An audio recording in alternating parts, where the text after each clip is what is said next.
انسان کے دل کے اندر جو خیالات آتے ہیں، جو گناہ کے خیالات آتے ہیں، وہ کئی طرح کے ہوتے ہیں۔ بعض خیالات آتے ہی چلے جاتے ہیں،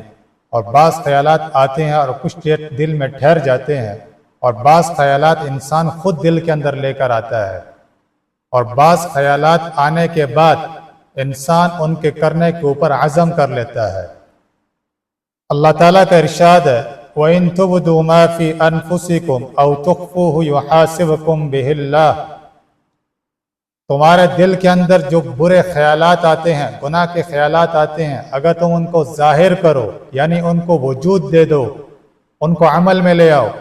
یا تم ان کو چھپاؤ یعنی ان کو وجود نہ دو، ان کو عمل میں نہ لے کر آؤ، یحاسبکم بہ اللہ، ہر صورت میں اللہ تمہارا محاسبہ کرے گا، تمہارا مواخذہ کرے گا۔ تو یہ آیت جب نازل ہوئی تو صحابہ پریشان ہو گئے۔ عبداللہ بن عمر نے کہا اور رو رہے تھے، اور روتے روتے ہچکی لگ گئی، اور ان کی ہچکی کی آواز لوگ سننے لگے اور فرمانے لگے کہ اگر اللہ تعالیٰ نے ہمارے دل کے خیالات کے اوپر ہمارا مواخذہ شروع کر دیا تو ہم پھر ضرور ہلاک ہو جائیں گے۔ ابو ہریرہ رضی اللہ عنہ فرماتے ہیں کہ اس آیت کے نازل ہونے کے بعد صحابہ کرام رضوان اللہ تعالی علیہم اجمعین اللہ کے رسول صلی اللہ علیہ وسلم کے پاس تشریف لائے اور سامنے ادب سے بیٹھ گئے، اور دو زنوں بیٹھے اور کہا کہ اے اللہ کے رسول، اس سے پہلے جو اللہ کے احکامات ہمارے اوپر نازل ہوئے تھے اور جن کا ہمیں مکلف بنایا گیا تھا، وہ ہم ان کی طاقت رکھتے تھے، جیسے نماز، روزہ، زکوٰۃ، حج، جہاد وغیرہ، یہ سب ہماری طاقت کے اندر تھے۔ لیکن اب جو آیت نازل ہوئی ہے، یہ آیت ہماری طاقت سے باہر ہے، یہ حکم ہماری طاقت سے باہر ہے، کیونکہ ہم میں سے کوئی آدمی بھی اپنے دل کی خیالات کے اوپر طاقت نہیں رکھتا، یہ خود بخود آتے ہیں۔ تو اللہ کے نبی علیہ السلام نے فرمایا کیا تم بھی بنی اسرائیل کی طرح کہنا چاہتے ہو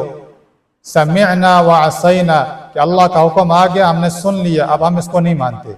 بلکہ تم یہ کہو سمعنا واطعنا، اے اللہ تو نے جو حکم نازل کیا ہم نے اس کو قبول کر لیا اور ہم تیری اطاعت کرتے ہیں،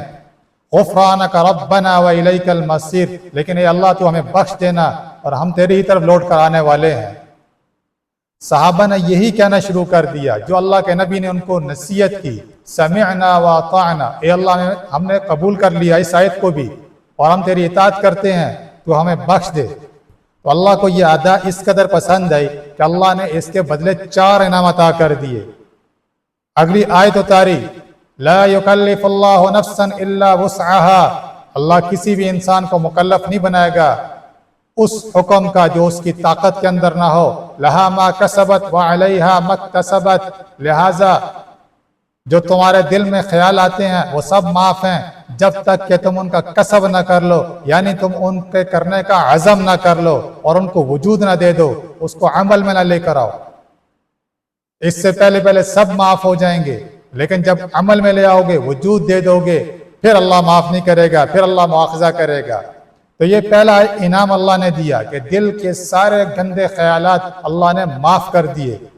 دوسرا انعام اس اطاعت کی وجہ سے اللہ نے کیا دیا، فرمایا کہ ساتھ اب تم نے یہ دعا کرنی ہے، ربنا لا تؤاخذنا ان نسینا او اخطأنا، اے ہمارے رب تو ہمارا مواخذہ نہ کرنا، ہماری پکڑ نہ کرنا ان گناہوں کے اوپر جو ہم سے بھول کے ہو گئے، نسیانن ہو گئے، اور ان گناہوں کے اوپر جو ہم سے خطاً ہو گئے، جن کے کرنے کا ارادہ نہیں تھا بلکہ بلا ارادہ سرزد ہو گئے۔ اور تیسرا انعام اللہ نے یہ دیا، فرمایا کہ تم نے یہ دعا بھی اب مانگنی ہے، ربنا ولا تحمل علینا اسرا کما حملتہ علی الذین من قبلنا، اے اللہ تو ہمارے اوپر ان بوجھوں کو نہ لادنا جو تو نے ہم سے پہلے لوگوں کے اوپر لادے، جیسے کہ بنی اسرائیل کے اوپر کہ اللہ نے ان کو ان احکامات کا مکلف بنایا کہ جو انتہائی مشکل تھے، اور یہ ان کے گناہوں کی سزا کی وجہ سے اور پاداش کے اندر سرزنش کرتے ہوئے اللہ نے یہ حکم نازل کیے تھے۔ ایک تو یہ کہ نماز کا وقت ہو جائے تو مسجد میں دوڑ کے جانا ضروری تھا، مسجد کے علاوہ ان کی نماز کہیں قبول نہیں ہوتی تھی، لیکن اللہ نے صحابہ کی اطاعت کی وجہ سے، ان کی فرما برداری کی وجہ سے اور ان کی اس ادا کو اللہ کو اتنا پسند آنے کی وجہ سے اللہ نے صحابہ کے ساتھ اور آنے والی نسلوں کے ساتھ اس میں نرمی فرما دی کہ تمام زمین کو مسلمانوں کے لیے نماز کی جگہ بنا دیا، مسجد کو شرط نہیں قرار دے دیا۔ اور دوسری چیز جو بنی اسرائیل کے اوپر تھی، وہ جب کپڑے پہ نجاست لگ جائے تو اس کا کاٹنا ضروری تھا، جس حصے میں نجاست ہو اس حصے کا کاٹنا ضروری تھا، لیکن اللہ تعالیٰ نے صحابہ کی بدولت اس امت پر آسانی کر دی کہ جب بھی کپڑے پہ نجاست لگ جائے اس کو دھو لو گے تو وہ کپڑا پاک ہو جائے گا۔ اسی طرح اللہ تعالیٰ نے بنی اسرائیل کے اوپر بعض حلال چیزوں کو بھی ان کے گناہوں کی وجہ سے سختی کرتے ہوئے اللہ نے ان کے ساتھ یہ معاملہ کیا کہ ان حلال چیزوں کو بھی حرام کر دیا، جیسے کہ اونٹ وغیرہ، لیکن اللہ نے صحابہ کے لیے آسانی کی اور اس امت کے لیے آسانی کی کہ ان کو حلال قرار دے دیا۔ بنی اسرائیل یہ ایسی قوم تھی کہ جب ان کے لیے تورات کو اتارا گیا اور انہوں نے تورات کے اندر اللہ کے احکامات کو دیکھا تو انہوں نے فوراً موسیٰ علیہ السلام کو کہا سمعنا وعصینا، ہم نے یہ احکامات سن لیے، ہم نافرمانی کرتے ہیں، کیونکہ یہ احکامات ہمارے نفس کے اوپر شاق گزرتے ہیں، مشکل گزرتے ہیں، ہمارا نفس ان کو کرنے کے لیے تیار نہیں ہوتا، لہٰذا ہم ان کو نہیں قبول کرتے۔ تو اللہ تعالیٰ نے کوہ طور پہاڑ کو ان کے اوپر اٹھایا اور کہا کہ بتاؤ قبول کرتے ہو کہ نہیں کرتے تو یہ پہاڑ گراتا ہوں۔ تو ان سے زبردستی اللہ نے قبول کروائے۔ لیکن قربان جائیں صحابہ کی عظمت کے اوپر، ان کے مقام کے اوپر، ان کی اداؤں کے اوپر کہ اللہ کو ان کی ادا اس قدر پسند آئی کہ اتنا مشکل حکم تھا، لیکن اس کے باوجود انہوں نے اللہ کے نبی کی اطاعت کرتے ہوئے یہ کہہ دیا کہ اللہ ہمیں یہ حکم بھی قبول ہے،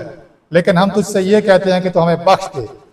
تو اللہ کو یہ ادا اس قدر پسند آئی کہ اللہ نے اس کے مقابلے میں 4 انعام اللہ نے عطا کر دیے۔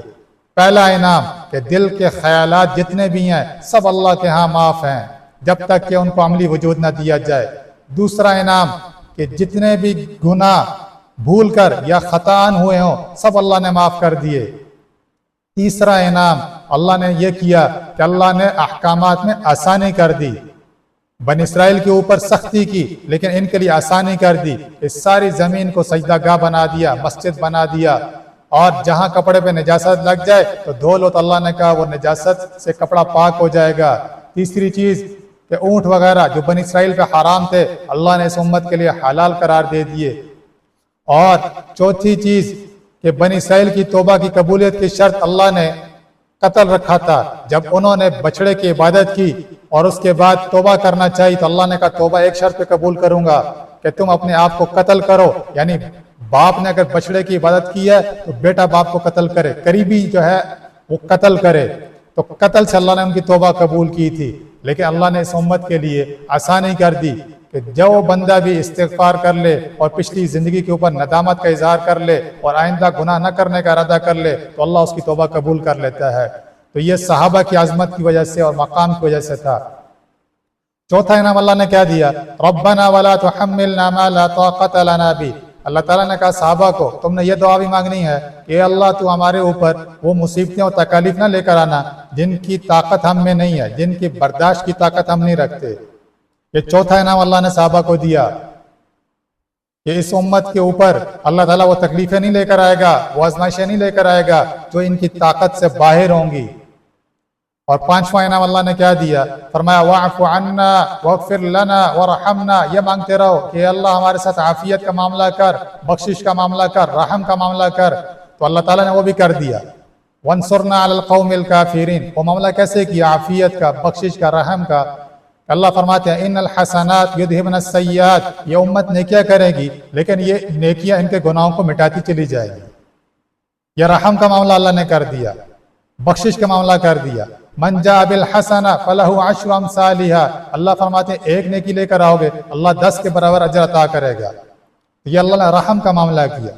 اور ساتھ فرمایا وانصرنا علی القوم الکافرین، یہ دعا بھی مانگو کہ اللہ ہماری کافر قوم کے مقابلے میں مدد فرما۔ تو اللہ نے صحابہ کی کافر قوم کے مقابلے میں مدد ہی فرمائی، یہاں تک کہ آدھی دنیا کے اندر اسلام کا پرچم لہرایا اور آدھی دنیا کے صحابہ حکمران بن گئے۔ تو یہ ساری جو نعمتیں ملی ہیں اور آنے والی جو نسل ہے، یعنی ہم لوگ جو ان نعمتوں سے مستفید ہو رہے ہیں، یہ صحابہ کی عظمت، مقام اور مرتبے کی وجہ سے ہے۔ قربان جائیں صحابہ کے اوپر کہ اللہ نے اپنے نبی کو ایسی جماعت عطا کی جو ہر حال میں اللہ کے نبی کے حکم کے اوپر مر مٹنے کے لیے تیار رہا کرتے تھے، اپنی خواہشات کو پس پش ڈال دیتے تھے، حکم چاہے بس کے اندر ہو نہ ہو لیکن قبولیت کا دعویٰ وہ فوراً کیا کرتے تھے کہ ہم اس کو قبول کرتے ہیں۔ یہ انہی کی برکات ہیں کہ آنے والی نسل اللہ کے آسانی والے احکامات سے فائدہ اٹھا رہی ہے، اور ان کی برکت کی وجہ سے اللہ نے اس امت کو باقی امتوں کے اوپر فضیلت عطا کر دی، ورنہ ان کی اطاعت اگر نہ ہوتی اور آنے والی نسل اگر ان کے سامنے یہ احکامات اگر ہمارے سامنے رکھے جاتے تو کبھی بھی ہمیں فضیلت نہیں ملنی تھی۔ تو صحابہ کا جو مقام مرتبہ ہے اس کو کہیں بھولنا نہیں چاہیے، ان کا ذکر خیر ہمیشہ کرنا چاہیے، ان کے راستے کو اپنانا چاہیے اور ان کو اپنی دعاؤں میں یاد رکھنا چاہیے۔ اس کا اللہ نے حکم دیا سورہ حشر کے اندر کہ جو لوگ بھی بعد میں آئیں ان کو چاہیے کہ اپنے سے پہلے لوگ جو ایمان میں سبقت لے گئے ہیں ان کے لیے بخشش کی دعا کریں اور اللہ سے ان کے لیے رحم کی دعا کیا کریں۔ تو بہرحال یہ جو سورہ بقرہ کی جو آخری 2 آیات ہیں ان کے متعلق رسول اللہ صلی اللہ علیہ وسلم کا ارشاد مبارک ہے کہ عرش کے خزانوں میں سے یہ خزانہ ہے جو اللہ تعالیٰ نے مجھے عطا کیا ہے اور مجھ سے پہلے کسی نبی کو نہیں عطا کیا۔ جو شخص بھی اس کو عشاء کے بعد رات میں پڑھ لے تو ساری رات اس کے لیے قیام اللیل سے کافی ہے۔ یعنی اگر کوئی آدمی کھڑے ہو کر اللہ کے سامنے ساری رات نماز نہیں پڑھ سکتا تو یہ آیتیں اگر پڑھ لے گا تو ساری رات اللہ کے سامنے قیام کرنے کا، نماز پڑھنے کا ثواب ملے گا۔